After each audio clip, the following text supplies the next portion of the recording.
Assalamualaikum warahmatullahi wabarakatuh. Perkenalkan, nama saya Alfioni Canandia Zizia dari NIM 240900179. Pada video kali ini saya ingin menjelaskan materi tentang Pancasila sebagai etika politik dan ideologi nasional 1. Nah, yang pertama ada etika dalam kehidupan kekerjaan, kemasyarakatan, dan kenegaraan. Nah, etika ini penting banget karena pasti kita pelajari di materi-materi kehidupan kita, di mata kehidupan kita, di kehidupan kita sehari-hari. Karena etika itu penting banget dalam kehidupan sehari-hari, pasti selalu dibahas dimanapun tentang etika. Nah, kali ini saya ingin membahas tentang etika dalam nilai-nilai Pancasila. Nah, yang pertama itu ada etika dalam kehidupan kekaryan. Maksud dari etika dalam kehidupan kekaryan ini tuh lebih berfokus pada dunia pekerjaan. Karena di dunia pekerjaan, nilai seperti keadilan, kejujuran, dan kerja keras itu menjadi hal yang paling penting dalam dunia pekerjaan. Karena pekerja dan pengusaha itu nggak boleh egois mementingkan kebutuhan pribadinya, tapi juga harus mementingkan kepentingan bersama. Jadi kita sesama manusia, sesama pekerja itu atau sesama pengusaha itu nggak boleh memikirkan kepentingan dia sendiri. Kayak saat pengusaha, dia mementingkan kelancaran usahanya, tapi memikirkan karyawannya itu nggak baik banget, karena itu nggak mencerminkan sila kedua dan sila kelima. Yang berbunyi sila kedua adalah kemanusiaan yang adil dan beradab. Jadi kita sebagai manusia itu harus memanusiakan manusia, nggak boleh egois memikirkan dirinya sendiri. Yang kelima adalah keadilan sosial bagi seluruh rakyat Indonesia. Jadi sebagai pengusaha itu harus adil kepada semua karyawannya, nggak boleh yang satu dikasih gaji yang tinggi, yang satu dikasih gaji yang kecil. Itu benar-benar nggak adil. Yang kedua adalah etika dalam kehidupan kemasyarakatan. Nah, ini maksud dari ini tuh, dia itu lebih menekankan pentingnya solidaritas, toleransi, dan gotong royong dalam kehidupan sosial.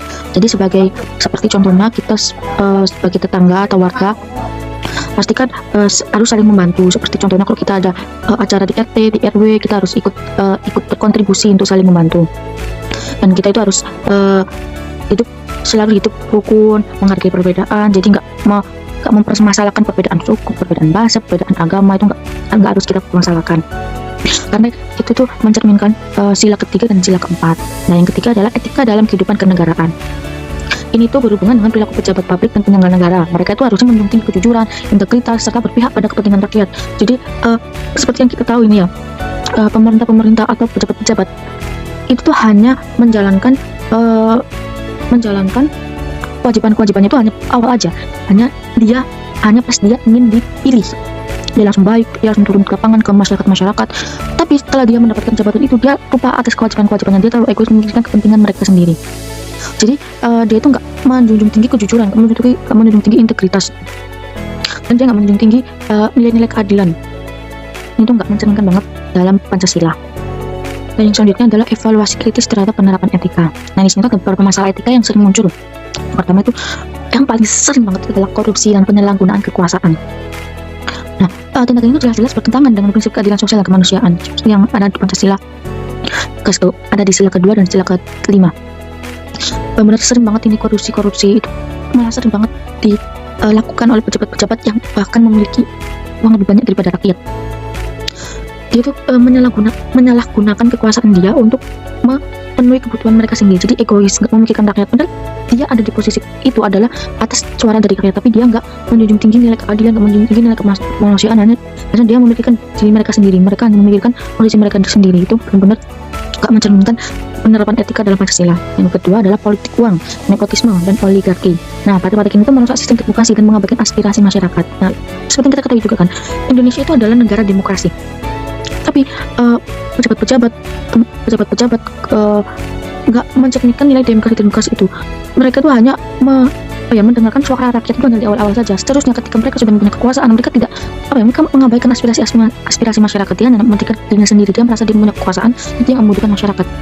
Itu benar-benar tidak mencerminkan nilai-nilai Pancasila. Egois menurutkan diri mereka sendiri. Yang ketiga adalah kurangnya keteladanan dari para pemimpin. Banyak pemimpin yang tidak menjadi panutan dalam hal melakukan etika. Malah di zaman sekarang itu pemimpin benar-benar nggak bisa kita jadikan teladan, nggak bisa kita jadikan acuan untuk kita menjadi masyarakat yang adil. Karena seperti yang kita tahu juga, pejabat-pejabat itu malah itu menyeleneh, malah dia itu nggak mencerminkan sikap-sikap Pancasila, malah dia itu memikirkan dirinya sendiri, seperti yang selalu dibahas itu egois dan memikirkan kekuasaannya sendiri. Benar karena keteladanan dari para pemimpin. Satunya adalah esensi dan urgensi Pancasila sebagai sistem etika.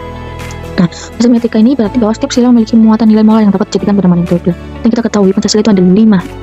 Yang pertama adalah ketuhanan yang Maha Esa. Itu menekankan nilai moral spiritual bahwa segala tindakan harus bertanggung jawab di hadapan Tuhan. Jadi semua yang kita lakukan, semua yang kita jalani itu pasti kembali lagi di hadapan Tuhan. Jadi harusnya itu pejabat-pejabat itu harus sadar akan itu kok. Ya kalau dia ingin korupsi, kalau dia ingin egois, kalau dia ingin melakukan hal seenaknya sendiri, itu sejujurnya dia harus ingat kalau ada Pancasila. Pertama adalah ketuhanan yang Maha Esa.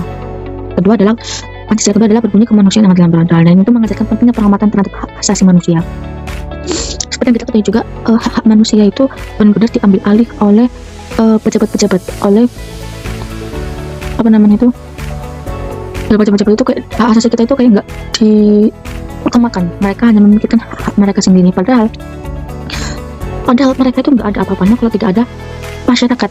Tapi mereka benar-benar hanya mementingkan kekuasaan mereka sendiri, hanya mementingkan kepribadian mereka sendiri.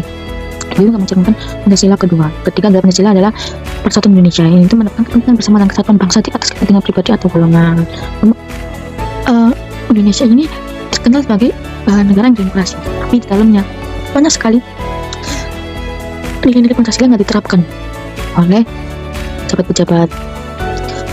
Jadi itu sistem etika oleh pejabat itu benar-benar nggak diterapkan karena mereka tidak menjunjung tinggi kesatuan bangsa. Lagi mereka hanya mementingkan kepentingan mereka pribadi. Keempat adalah kerakyatan yang dipimpin oleh hikmat kebijaksanaan dalam kemusyawaratan perwakilan. Ini itu mendorong pengambilan keputusan secara demokratis dan musyawarah. Jadi semua itu harus dimusyawarahkan, nggak melulu atas keputusan mereka sendiri. Kita harus bermusyawarah. Kita harus adil kepada masyarakat, dan pejabat juga harus adil kepada kepentingan mereka sendiri dan kepentingan masyarakat. Yang kelima adalah keadilan sosial bagi seluruh rakyat Indonesia. Ini penting banget juga Pancasila kelima itu karena menekankan pemerataan dan keadilan dalam segala aspek kehidupan. Jadi Pancasila itu benar-benar harus diterapkan, karena kalau nggak diterapkan jadi semrawut, jadi kayak gak peraturan. Apalagi pejabat-pejabat itu benar-benar, pejabat zaman sekarang itu benar-benar kehilangan kendali, malah dia nggak menerapkan Pancasila, malah juga dia itu nggak menerapkan janji-janji dia pas dia lagi ingin menjabat.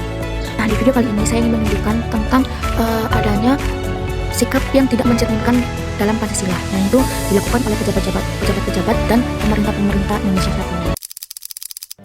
Direktur Utama PT Pertamina Patraniaga, Rifan Siahaan, turut menjadi satu dari 7 tersangka kasus dugaan korupsi tata kelola minyak mentah dan produk kilang pada PT Pertamina Subholding dan kontraktor kontrak kerjasama tahun 2018 sampai 2023. Mobil mewah ini bukan sedang dipamerkan di sebuah showroom, melainkan barang bukti yang disita oleh Kejaksaan Agung. 7 unit mobil mewah ini dimiliki oleh pengusaha Harvey Muiz yang kini sudah berstatus tersangka kasus korupsi tata niaga PT Timah periode 2015 hingga 2022. Diduga, praktik ilegal ini berlangsung berkat lobi-lobi sejumlah pengusaha timah di Bangka Belitung hingga berdampak kerugian negara sebesar 300 triliun rupiah. Hingga 27 April lalu, Kejaksaan telah menyeret 21 orang tersangka di pusaran kasus ini.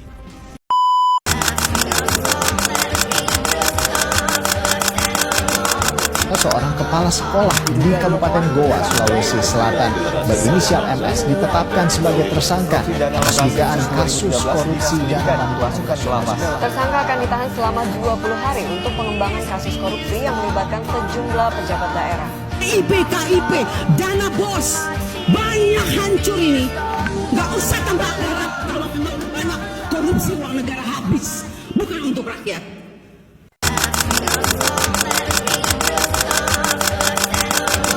Mungkin itu yang bisa saya sampaikan.